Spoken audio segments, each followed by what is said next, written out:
Yo, what's going on, guys? It's Zip or Zipperoni back with another YouTube video for World of Warcraft. In this one, I wanted to cover professions and what exactly to do. I understand if you're a new player or even if you've been around for a while and you just haven't dabbled in professions, it can kind of be overwhelming. It's kind of hard to understand what you should make the most amount of gold, or whether it's to make gear, jewelry, or enchants for that gear. So we're going to cover all that good stuff. Hopefully this steers you in the right direction, and at the end of this video, you have a little bit more understanding on what you should be doing, how to do it, and where to do it. Let's get into it. Alright, so right now we're going to Hearthstone over to Dornegal. This is the main area of Khazalgar, the expansion or the location for Warwithin. Get all your professions here. This is where everyone's hanging out. If you're still hanging out in Orgrimmar, that's fine, but this is where everybody's at. This is where you're going to find the new stuff at. So we should be out here, okay? We're going to go ahead and we're going to head outside of the inn. We're going to head over here. The first two professions I suggest you get if you're not into professions yet is herbalism and mining. So we are going to head right over here in Dornegal. This is going to be your herbalism hut right over here by the foregrounds, this little corner here. So you go inside, your herbalism trainers here. Go ahead and grab all your herbalism, okay? Next, you're going to want mining. This is going to be your next resource for gold making, okay? Mining and herbalism are going to make the most in terms of gathering professions. Your third one is going to be tailoring. Your fourth one is going to be skinning. Skinning is going to come last in terms of gold making, just because leatherworking is the only profession that uses it. Tailoring tends to go hand in hand with enchanting, so a lot of tailorers are buying cloth to make their stuff, as well as make gear to enchant or disenchant, for that matter. So keep that in mind. Tailoring and enchanting is another way to go. So herbalism, mining. Your second character, if you get 1 to 80, you should go ahead and pick up tailoring and enchanting. Those two go hand in hand. Herbalism and mining go hand in hand just for gold making in general. Okay? Your mining trainer is going to be down here in this somewhere. I don't remember where, so if you can't find one, you just go over here to one of these guards, profession trainer, mining. Maybe it's not in the center. Okay, it is. You see this little red flag? That's going to be your mining trainer. Go ahead and fly over there. Pick up your mining. Perfect. Mining trainers over here. Go ahead and pick up your mining. After that, you're going to want to head straight to the auction house if you've got a little bit of gold to spare. And as you can tell, if I open up my professions book, mine are leveled up quite a bit. And you see this plus 18. This is something you're going to want to aim for. You're going to want to aim for that plus in the most amount that you possibly can. And here, actually, I'm going to go ahead and apply 5 knowledge. We'll get into that in a second. So you're going to go over to your journal. In the top right, you're going to see this equipment area. You got 2 pieces of equipment and then a tool. If you can afford to buy a couple of these or make them yourselves with the other professions, go ahead and do that. That'll help your leveling experience and unlocking these new recipes a lot easier while you're out gathering. Definitely suggest doing that. Get your tools, get your accessories put on. That'll help you increase your level in those professions. So we have our mining, we have our herbalism. We're going to go out in this area first, right here in the Isle of Dorn, okay? It helps if you have a sky golem. If you don't have a sky golem, I believe they're just under 30k. So again, if you have enough gold to spare, you can go in here, search all, go to the sky golem. It's just under 30k, so you can go ahead and get a sky golem. This is strictly for herbalism. This will allow you to stay mounted while you're gathering herbs. It's a little bit faster of a process while you're out there farming, so that's why I like using it. I made it a few years ago with engineering, so I got lucky. Just having it in my book. You want to go out, try to do like an hour, maybe a half hour every single time you're out farming, right? You don't want to make it a quick process. You want to gather as much as you possibly can. Fill your bags with as much resources. Have level 1, 2, and 3. You got bronze grade, silver grade, and gold grade. You're going to want to keep gathering until you get your herbalism up to a rank where you're mostly getting good herbs. And as you're leveling up your professions, you're going to get what's called knowledge or specialization points. You're going to want to apply these knowledge into these areas. Eventually, you'll be able to unlock all 3.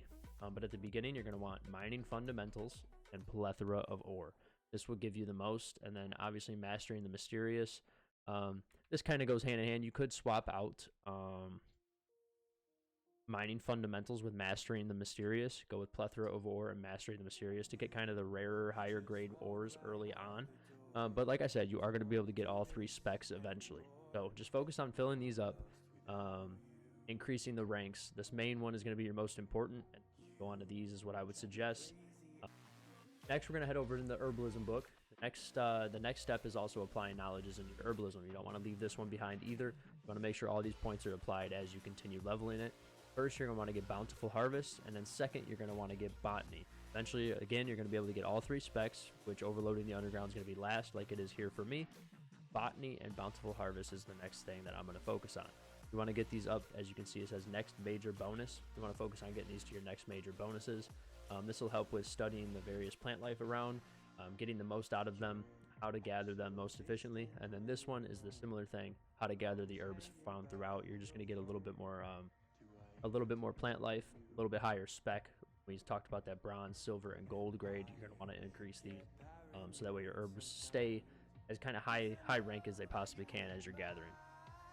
After a little while, you're going to notice that this area of Isle of Dorn, you're not really getting your Orbanids or other plant life like that, your Bottled Storm. You're not really coming across these chittens, nothing like that. So what I suggest, after you hit Isle of Dorn for quite a while, you're going to want to head into the Ringing Deeps. That's where you're going to find some more Orbanid plants like that. Then you're going to want to head into Kahet. Then you're going to want to head into Hollowfall or vice versa. Just make sure you're spreading around your time throughout these various areas, as they do contain different plant life, different ranks, different rarities. Kind of spread your time around. Like I said, try to get it in 30 minutes to an hour, grinding on each one of these times that you go out to get herbs or mine nodes. You want to kind of make your time as most efficient as possible. If you're going out for only 5-10 minutes and you get bored, you're not going to make the most. You're not going to advance as much or as fast in your professions as some other people will. So that's those are my tips for mining and herbal. Next, we're going to get into tailoring and enchanting. All right, so we switched over to my shaman. This is my tailorer and my enchanter. So as you can see, I got some of my equipment, some of my tools. I need a little bit better ones. I only have that +5. So characters were aiming to get that +18 or even higher if you can. Enchanting, same deal. I still need a little bit more accessories. That's something that I'm going to invest in here shortly. But same thing here for tailoring and enchanting, right? Tailoring goes hand in hand. The gear that you make from tailoring, you can go ahead and disenchant and get your materials that way. That is a very fast way to go ahead and get gear to disenchant. Everybody's wondering, how do you get gear to disenchant? How do you grind gear? It's a little bit different than materials. So tailoring is a very good way to craft gear and then go ahead and disenchant it right away. You'll be able to get your material. It's not a very good idea to craft this low-end material or this low-end gear, pardon me, and then sell it on the auction house. Gear doesn't sell very well at this low level. You're going to want to wait until you get high-end recipes and craft that purple gear for people. You're going to be crafting for mages, warlocks, and priests. So the market is quite high if you level your tailoring accordingly and you get those high-end recipes. Stay on top of it, apply those knowledge points as well, like we covered in herbalism and mining, and make sure that you have your accessories so you're advancing as efficiently as possible. Next, we're going to talk about my fastest way to get tailoring. It's very fast. It's kind of mind-numbing, but you can do it for about an hour or two.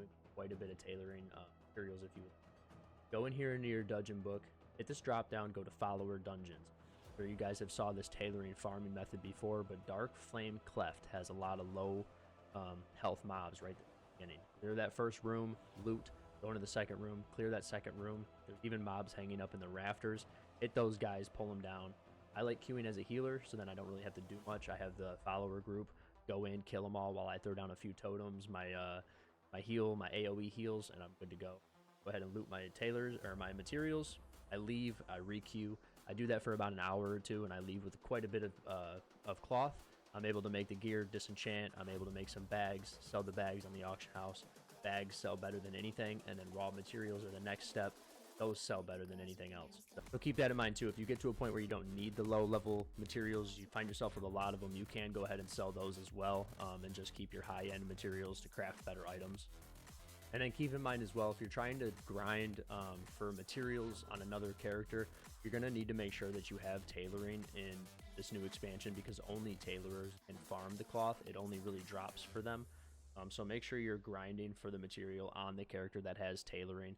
I was curious of the same thing when I first got back into this new expansion. I was like, why am I not getting cloth like I used to when I used to random, mob spawns, and I used to farm linen or wool cloth back in the day. It's definitely not the same, so you do need tailoring to grind that cloth if you're curious about that as well.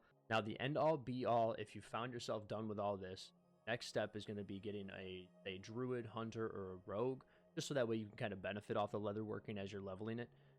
Go ahead and get skinning, leatherworking on another character, and if you find yourself getting another level 80 and you want to keep grinding the professions, kind of max them all out in the best way possible, you're going to want to get an inscriptionist and an alchemist. Now remember, you have that character that has mining and herbalism. You can just go ahead and get herbs from that character, send them to the character that you have alchemy and inscription on, so that way you can kind of maximize the profession slots available to the character.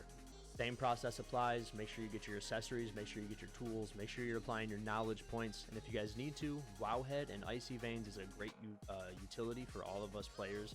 It's a great resource. They post daily guides, weekly guides. They're always up to date on the recent patch notes, so I highly suggest using Icy Veins and Wowhead. They definitely get a lot more information across than a lot of us YouTubers do. And even us YouTubers, we go there to get our information and put it into the videos sometimes anyways. So just keep that in mind. Those are resources available to you. And if you guys have any questions, feel free to drop them in the comment section below.